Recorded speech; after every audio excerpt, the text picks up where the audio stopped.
Movie production logos have always had this weird little grip on me. They're those little videos that play before the movie you're about to watch, and I've always found them interesting, and I wanted to make my own for my own work one day, but it was kind of harder than I thought it would be.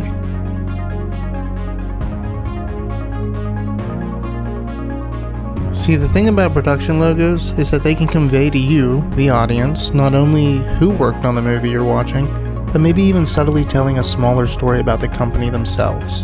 Which, coming up with a good idea for a production company named Generic House was kinda hard. So I first started by making my logo in Photoshop, and then animating that in After Effects. But it never felt quite right. Until this one. But it's been a couple years since I made that one, and now I feel like it doesn't truly show off where I'm at. So I decided to make a new one in Blender.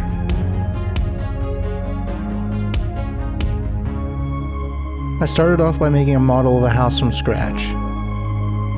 I used these images as a reference because I wanted a house that you could find in Anywhereville, USA. Just a plain Jane, unassuming house. The way I modeled this house was specifically for one angle, which would be from the camera's point of view. So I didn't model this back wall, and maybe that's not the pro way of doing things. But I also didn't want to bog down my computer rendering things that wouldn't be seen. The idea was a simple pull-out from the door to reveal the house.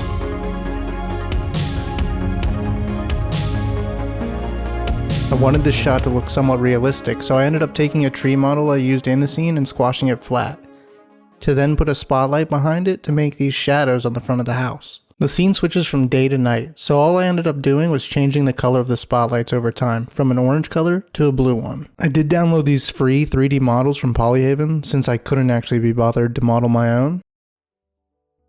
But with that said, here's the somewhat raw render straight out of Blender with minimal compositing, with plans to do most of the heavy lifting in After Effects. If you've seen my last video, this model will look familiar to you, as I explained how to use the free software Polycam to rip a somewhat usable CGI location using just your phone. Just a quick thing about that, you do need a phone with some sort of LiDAR capabilities like an iPhone 10 or higher. Here's a 3D model setup for our interior scene. I'm going for an underwater trippy kind of look here. Knowing that I'm doing an underwater scene, I want the lighting to help make the scene look as realistic as possible. So I used a lighting trick from the channel Polyford, something like that. I'll add a link to the description to take you to his video, as I won't really be explaining the entire setup here. But adding this node setup to a spotlight in Blender helps us fake caustic lighting, which is caused by the refraction of light when it hits the surface of the water. I also knew I wanted to populate my underwater scene with some other things like fish and bubbles. To model the fish, I simply imported a PNG of a fish using images as planes. I took the two planes and roughly cut the shape I needed. I bowed it out slightly to fake a 3D look. I then animated my fish using shape keys, slightly bending the tail fin in two directions and then adding a cycles modifier so that it could bounce between the two states and give the effect that the fish was swimming. As for the bubbles, well, I made this model like a year and a half ago and just happened to have the project file still on my computer. But I believe it's just using the magic texture mixed with a transparency shader in the Blender nodes. I took another sphere and added a particle system to it using the bubble model as the particles. I changed some of the physics properties so that the bubbles would slowly float upwards, and adjusted the scale randomness to my liking.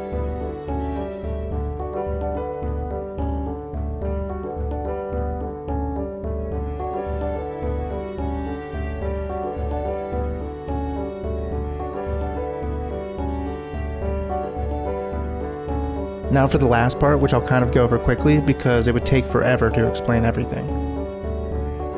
After Effects works in layers, so whatever you have at the top of your stack shows on top of everything. Think of it like an acetate sheet that your teacher may have put over a piece of paper to show you something on a projector. Which, as I say, I fear that I've dated myself, but anyway. Pro tip, name your layers exactly what they are to keep everything organized. In our house layer, I masked out the door as it closes, to allow for our interior layer to show through. I could have probably used a holdout layer in Blender, but I forgot, and that's my fault. I added a drop shadow to the house layer, which gives us a little sense of depth. On the interior, I added a lens dirt texture over top of everything using the screen blending mode. Since the image is black and white, meaning the white in the image will remain while the black would become transparent. I used a tint effect to then change the color of the dirt layer to something that suited the underwater layer more. I then masked out the top of the house and added an image of a starry night sky I found on Pexels, a website with photos free to use for your projects.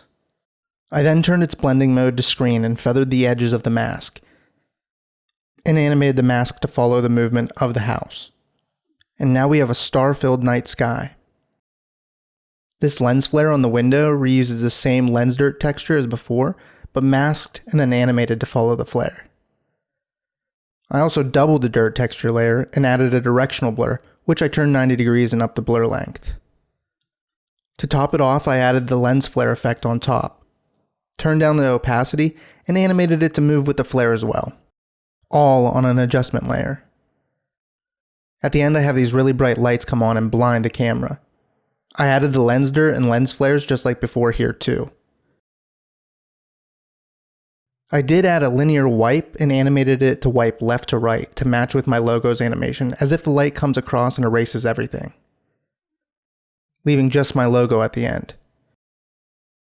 To do the little logo animation, I masked out the window and duplicated it, then added the CC light burst effect and animated the center to give an almost lighthouse effect, also changing the ray length to animate over time so that the light would retract into the window. On top of everything, I added a solid and put an add grain effect on it.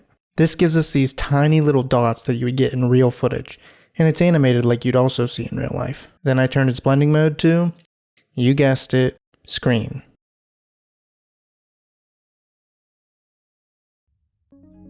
Now with everything done and put together, we now have a final product. So, here it is.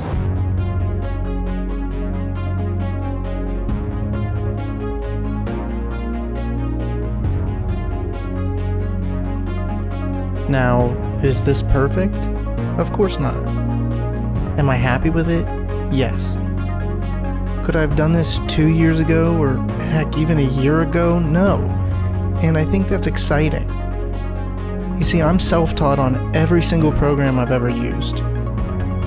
From Adobe Premiere to Adobe After Effects to Adobe Photoshop to Blender to DaVinci Resolve. It's all about putting in the time to learn the program. And at first it can seem daunting, just like Blender did to me. But if you keep practicing and you keep trying new things and you just don't give up, you can get pretty far with these programs, and a lot of them are free. Not the Adobe ones, but Blender. Blender's free, and that's a good one, but there are definitely other alternatives that you can turn to. And I just hope that if you've watched this video, if you take one piece of advice from it, is that you just try. Just keep trying, and one day you will get to the point that you've never thought you could ever get to. And if you watch this video, I'm very excited you did, and I thank you for watching. This could be a very boring video for a lot of people, and I get that. But I'm putting out things that are making me happy, and it's not always going to be Blender. It's not always going to be editing. It's not always going to be this. But if you watched, I just want to say thank you.